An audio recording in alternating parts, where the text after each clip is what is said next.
Can't get that beautiful little farmhouse in it, just over there. Hi, I've never done a vlog from a car. I really hope no one sees me. Here I am, waving a big camera in my face. So welcome to the Witch in the Woods. I'm here in a field that I could drive up to a lake, and I've come to build a pond in my garden.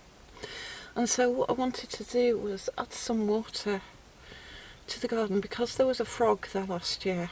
And it seemed to me that it was a great environment for frogs to build a little pond.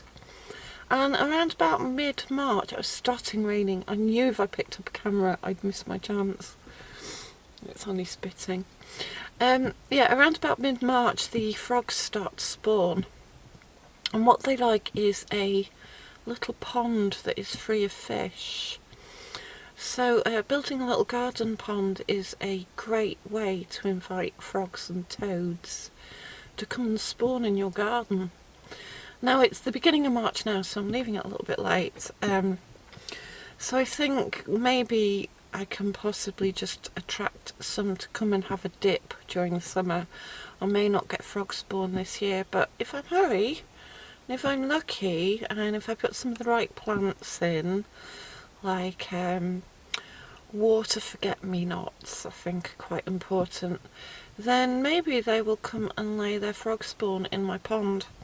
Also, if I put in a pond and then I put in some yellow flag in the UK, I'm not sure about other countries, sorry, but if I put in specific plants, I might actually get dragonflies to come and lay their eggs around my pond as well. So I think as a witch, this is what we love, nature, and we like being in natural environments, so I thought I'd take you along for my journey of making a little garden pond to invite in some beautiful dragonflies and some lovely witch familiars like frogs and toads. It's just what we do, isn't it? So I came to this lake the other day, yesterday, and I thought it's a good place to pick up stones. Well, I actually found there were more rocks in the farmer's field, and I'd actually be doing him a favour right now while he's ploughing to lift them out and move them away. So that's a good source of rocks, and it's a very good time to scavenge from fields. There's no crops growing. It is, however, raining. I knew it would. And I've come back because I could only get so many before my legs felt tired yesterday. And you need a lot, because you want to build little ledges so that creatures can get in and out, and little shallows that hedgehogs can come and drink from without drowning. So what I decided I was doing was I was going to put a little shore that sloped down, which means building in the pond with rocks to create a ledge and a little shore which I'm going to fill in with gravel so that they can walk right up to the water and have a drink without it being quite deep a drop already. So I'm going to take a lot of rocks for that. And also, the more I looked at it, the more I thought rocks looked absolutely stunning, and I should get rid of all the bricks I've got in my garden and replace them with rocks. So I'm going to see how many I can pick up, because they just add so much. Stone beings, they must be beings of wisdom because they add a lot to a garden. Their presence is quite cute. And I found some lovely white rock that's been buried in the ground, so it's not mossy, it's quite clean. And I think it was old building, I'm not quite sure, it could have been a wall, I suppose, or just rocks that he's thrown to one side. But yeah, it's down that lane and I have to drag them back to the car, so I'll see how many I can get.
need a bath.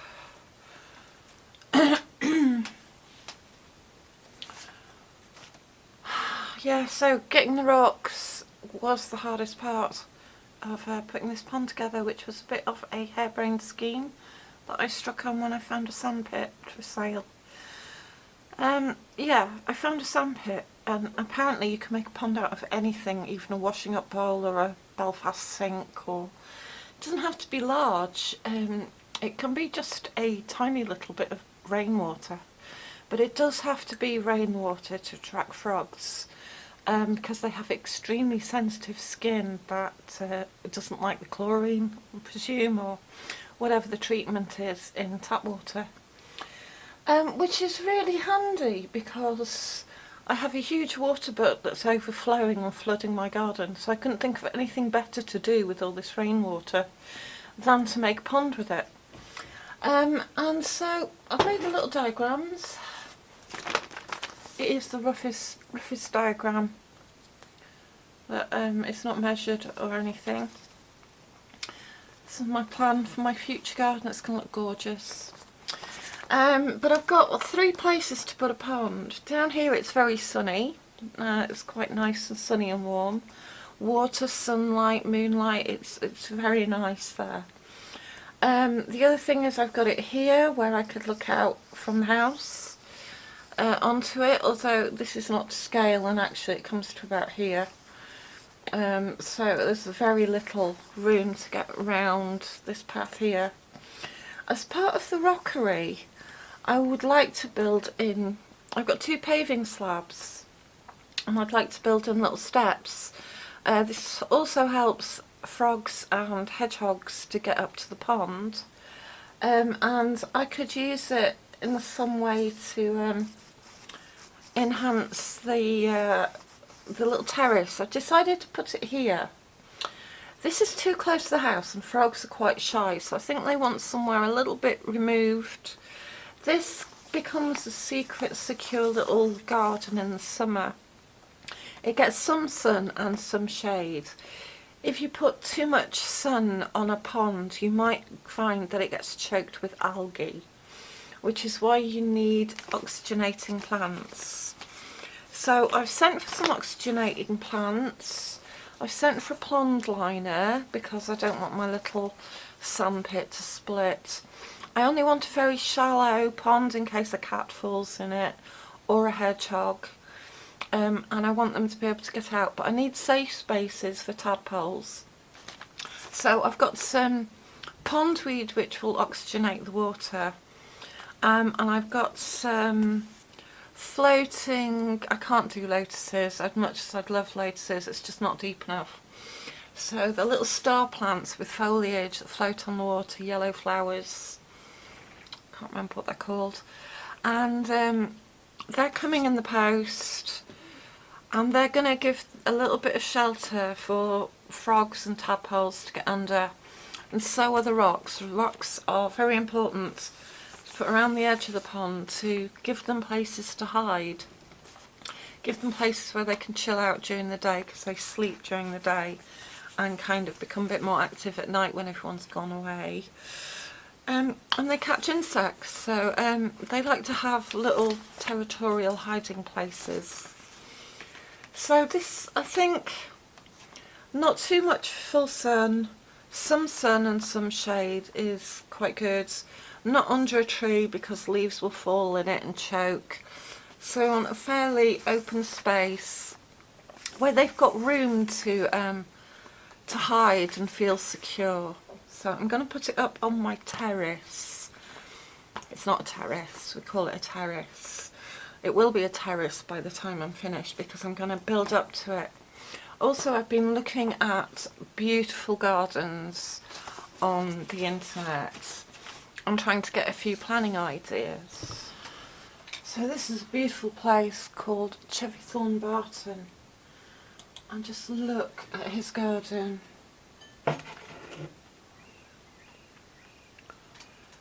See, I love these stone steps and all the stonework.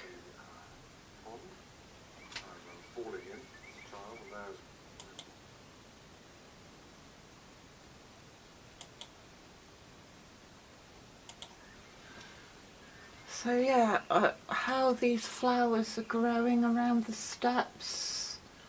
Now something like that would be lovely. Wonder what is growing. But you get the general idea. This is what I ultimately would like, although it would take time. And, you know, quite a lot of land. No, I want this. It's beautiful. This kind of natural environment using natural plants, indigenous plants, will attract in the wildlife.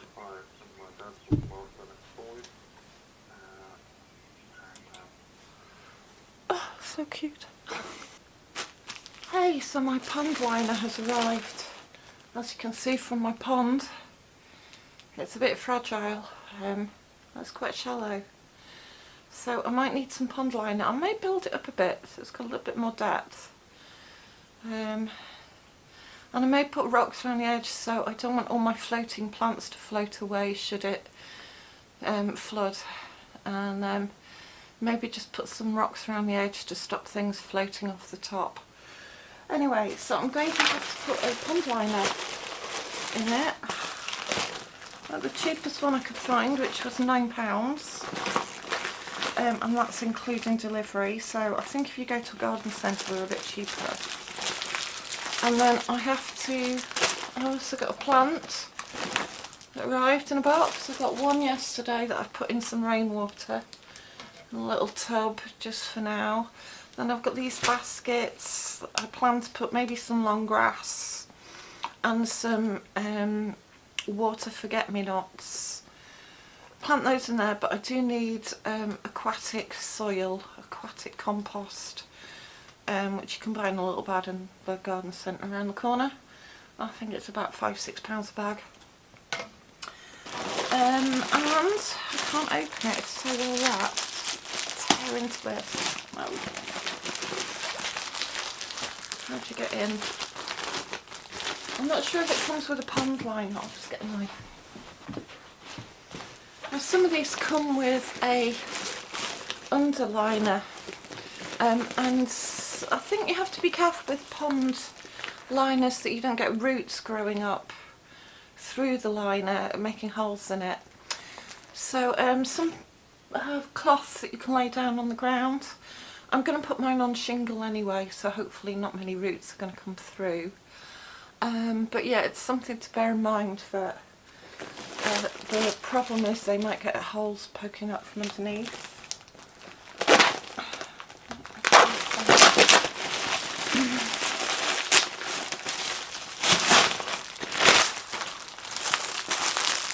No, I don't think this has got any underlay. I think this is basic. Fairly thick.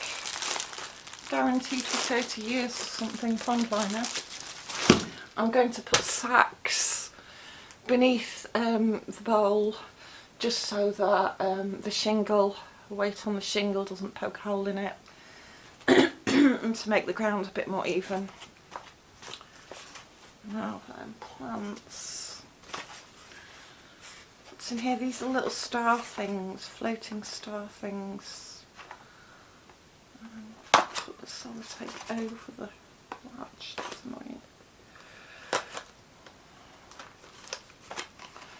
Fight my way in here.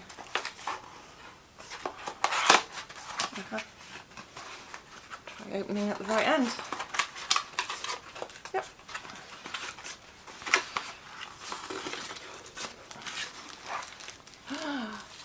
There you go.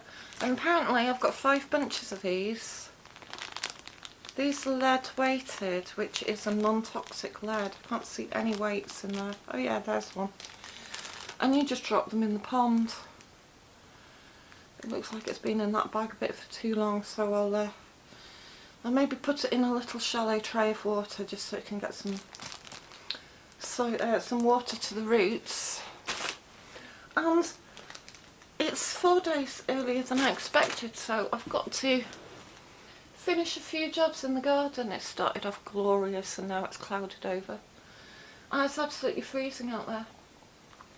So I better hurry on and finish the few jobs tidying up my trashed winter garden in order to put a space create a space for a pond. So I'll do that. I'll just put these in some water.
So the day has finally come to make my frog pond.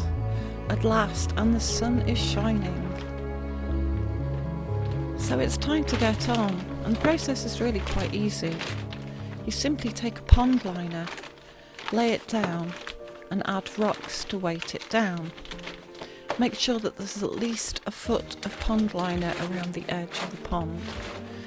Then add rocks, plants, whatever you like, to keep the weight down to make sure that the pond liner is secure.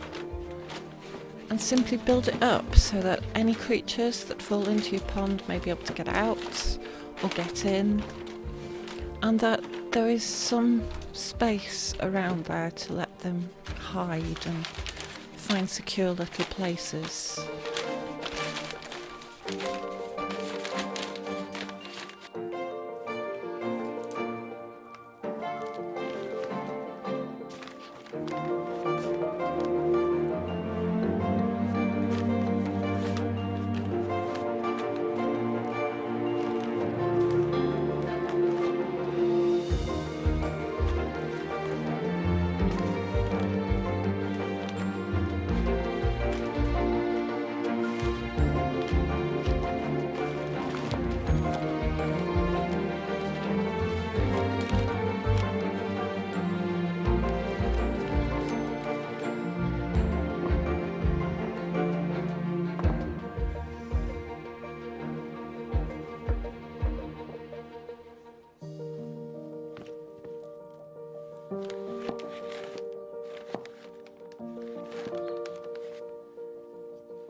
Frog medicine is about cleansing and fertility and abundance. They represent metamorphosis and change. They are able to live both on land and in water, and can dive the depths for renewal and rebirth. Overall, they represent cleansing. It is said that the frogs sing to bring the rain. Their beating rhythm of their hearts and their vocal cords creates a cleansing internally. Frogs sit on the well of memory. They're able to dive deep into the underworld and bring back renewal. They can also find the treasure that has been lost. They represent intuition and your connection with the spirit worlds, and change shape from tadpole to frogs on land and in water. Overall, frog brings joy and delight. It hops and it sings and indicates that life is more fun than you thought. It has been the symbol of the goddess for time immemorial. Frog also teaches us how to see beyond the surface. Frog medicine also reminds us to take a break, to relax and cleanse and renew ourselves. Many cunning men and women have been said to have frog medicine. Frog and toad medicine is ancient. Ancient lore recounts how frogs and toad bones used to be used for magic. To do this, you would find a frog skeleton, take all the bones to a stream and throw them in, and whichever bone would float and come downstream to you was your magic medicine bone. Once you'd reclaimed this bone, you could perform frog healing.